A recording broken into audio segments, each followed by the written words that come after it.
Hello बच्चों, मैं हूं राजेश सर और आज हम पढ़ने जा रहे हैं क्लास 12th केमिस्ट्री का विलियन चैप्टर। जो फर्स्ट चैप्टर है उसका बहुत ही महत्वपूर्ण टॉपिक जिसका नाम है क्वथनांक में उन्नयन। तो अगर आपको ये पता है कि क्वथनांक में उन्नयन होता क्या है, ये क्या मतलब होता है, इसका क्वथनांक क्या होता है और उन्नयन क्या होता है, तो आप अच्छे से सुनिए।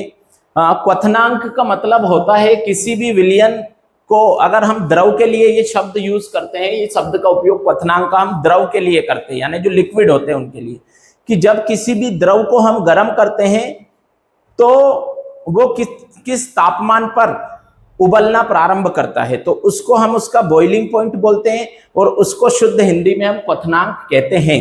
यानी किसी भी विलयन को जब गर्म किया जाता है तो वो किस तापमान पर उबलना प्रारंभ करता है, तो इसको बोलते हैं क्वथनांक। अब क्वथनांक में उन्नयन का मतलब होता है, उन्नयन मतलब होता है बेटा बढ़ना, यानी कि वृद्धि होना, यानी कि उसके क्वथनांक में क्या वृद्धि होती है। तो अगर हम बात करते हैं क्वथनांक में उन्नयन की तो क्या बात होती है, इसको अच्छे से आप समझिए।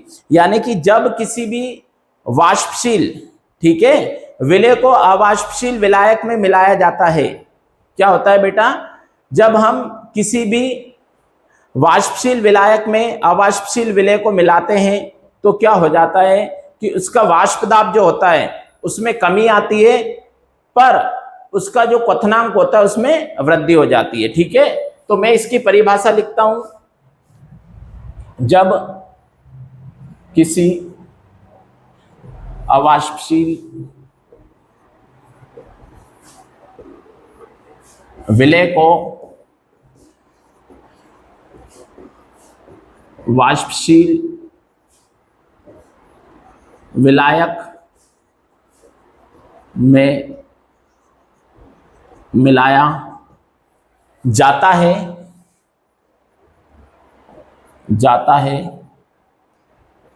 तो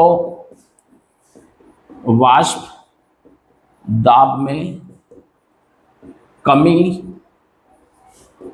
होती है, जिससे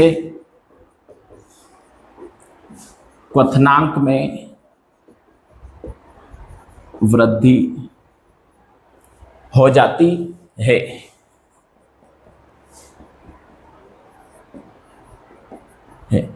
जिसको हम क्या कहते हैं बेटा, क्वथनांक में उन्नयन कहते हैं। यानी कि जब अवाष्पशील विलय को वाष्पशील विलायक में मिलाया जाता है, अवाष्पशील मतलब जिसकी वाष्प नहीं बनती है, जिसको गर्म करते हैं तो वो वाष्पित नहीं होता, और वाष्पशील मतलब जिसकी वाष्प बन जाए, जो वाष्पित हो जाए गर्म करने पर।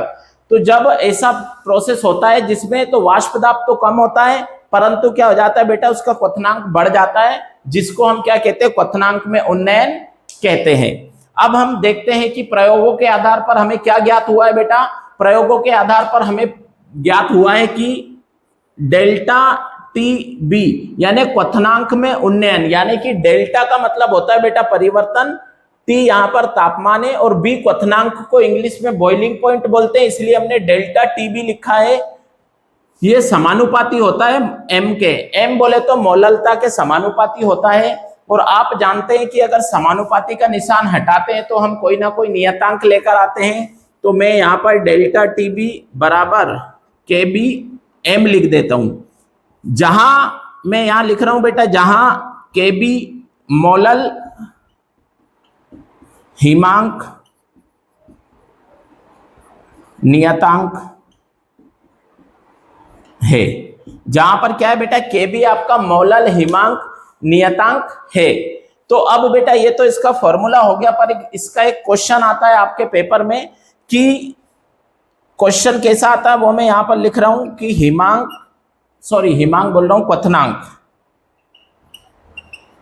क्वथनांक उन्नयन द्वारा किसी अवाष्पशील विलय का आणविक द्रव्यमान कैसे ज्ञात करते हैं। ठीक है बेटा, ये क्वेश्चन आता है आपके एग्जाम्स में कि क्वथनांक उन्नयन द्वारा किसी अवाष्पशील विलेय का आणविक द्रव्यमान कैसे ज्ञात करते हैं। तो उसके लिए हम इसी फॉर्मूलों का यूज करेंगे, इसी फॉर्मूले का उपयोग करेंगे। तो आप देखेंगे कि डेल्टा टीबी समानुपाती है एम के, तो हम क्या, ये हो गया। और बेटा जब अपन ने ये समानुपाती हटाया तो के बी एम हो गया। इसको मैं समीकरण 1 बोल देता हूं और इसके बाद में यहां पर कर रहा हूं, आप देखेंगे क्या, अब इसके बाद में इधर कर रहा हूं क्या, हम जानते हैं कि मोललता, हम क्या जानते हैं बेटा, हम जानते हैं कि मोललता यानी कि m बराबर क्या होता है, WB इंटू 1000 बटे MB इंटू WA। अब आप यहां पर देखेंगे बेटा तो WB विलेय का द्रव्यमान है और MB विलेय का आणविक द्रव्यमान है, और WA अगर बात करें हम तो ये विलायक का द्रव्यमान है। ठीक है, तो क्योंकि अब हम क्या करते हैं, m का मान समीकरण 1 में रख देते हैं, m का मान समीकरण 1 में रखने पर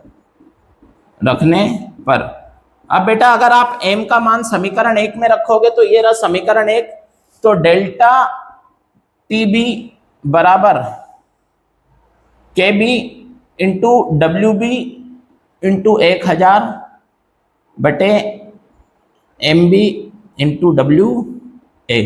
तो ये अपन ने क्या करा, m का मान रख दिया। अब क्या करेंगे, आपको निकालना है आणविक द्रव्यमान, तो MB होता है बेटा, तो मैं MB को इस तरफ ले आता हूं, डेल्टा TB को नीचे पहुंचा देता हूं।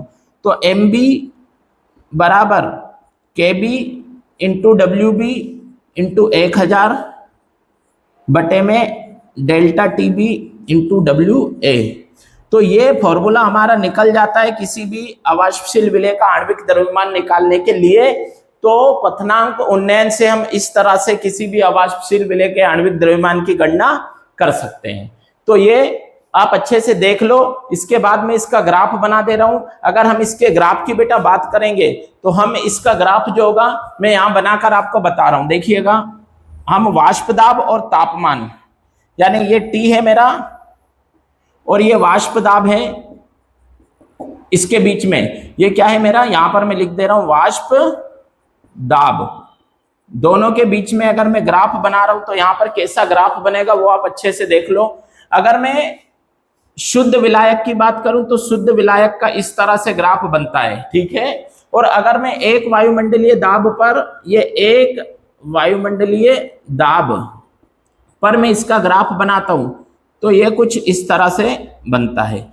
तो ये क्या हो गया बेटा, शुद्ध विलायक का है। ये किसका है, शुद्ध विलायक का ये ग्राफ होता है। अब एक वायुमंडलीय दाब पर ये बना तो मैं इसको TB नॉट लिखूंगा, ये बन गया मेरा।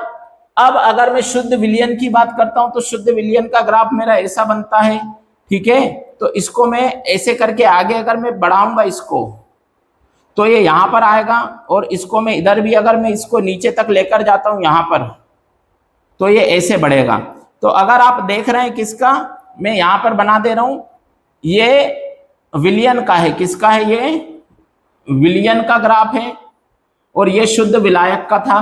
तो इन दोनों ग्राफ के बीच में ये TB नोट था तो ये मेरा TB हो जाता है बेटा, और इन दोनों के बीच का जो गैप है ना इसको अपन डेल्टा TB बोलेंगे। अब इसमें आपको क्या समझ में आ रहा है, यहां पर अपन देख रहे हैं क्या कि TB बड़ा है और TB नोट छोटा है। तो मैं यहां लिख दे रहा हूं कि TB is greater than TB note. अगर ये इससे बड़ा है, ये छोटा है, तो डेल्टा TB आप क्या निकालोगे, डेल्टा TB बराबर TB माइनस TB नोट। तो इस तरह से आप क्या कर सकते हो, क्वथनांक उन्नयन को समझ सकते हो, इसका ग्राफ बना सकते हो। बहुत अच्छे से आपको समझ में आ गया होगा। इसको देख लो, समझकर इसका स्क्रीनशॉट ले लो। इसके बाद हम हिमांक में अवनमन पढ़ेंगे।